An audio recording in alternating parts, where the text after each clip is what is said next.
നമസ്കാരം. ഇന്ന് നമുക്ക് മെത്തപ്പായയെക്കുറിച്ചറിയാം. കൈത എന്ന ഔഷധച്ചെടിയിൽ നിന്നാണ് കൈതപ്പായ അല്ലെങ്കിൽ തഴപ്പായ നിർമ്മിക്കുന്നത്. കൈത എന്നും കൈനാറി എന്നും തഴയെന്നും വിളിക്കുന്നു. കൈതമുള്ളുകൾ ചീന്തിക്കളഞ്ഞ് കെട്ടുകളാക്കിയ ശേഷം നല്ല തിളച്ച വെള്ളത്തിൽ നന്നായി വേവിച്ചെടുക്കണം.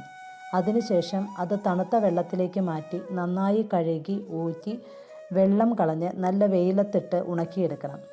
നന്നായി ഉണങ്ങിയ തഴ ചെറുതായി അടുക്കുകളാക്കി നേരെയാക്കി വെച്ചിട്ട് ഒരു പ്രത്യേക രീതിയിൽ കൈകൊണ്ട് ക്ഷമാപൂർവം നെയ്തെടുക്കുന്നു. മെത്തപ്പായ വളരെ മൃദുവായിട്ടുള്ളതാണ്. മെത്തപ്പായ എന്ന് വിളിക്കാൻ കാരണം 2 പായ കൂട്ടിച്ചേർത്താണ് ഈ മെത്തപ്പായ നെയ്തെടുക്കുന്നത്. അതുകൊണ്ട് തന്നെ ഈ പായയ്ക്ക് വളരെ വിലയും കൂടുതലാണ്. തഴ 2 തരത്തിലുണ്ട്, ആൺതഴയും പെൺതഴയും. ആൺതഴ കൊണ്ട് കുട്ടകൾ, വട്ടി, പല അലങ്കാര വസ്തുക്കൾ, ബാഗ്, സഞ്ചി എന്നിവ നിർമ്മിക്കുന്നു. പെൺതഴയാണ് കൈതപ്പായും മെത്തപ്പായുമൊക്കെ നിർമ്മിക്കാൻ കൂടുതൽ എടുക്കുന്നത്.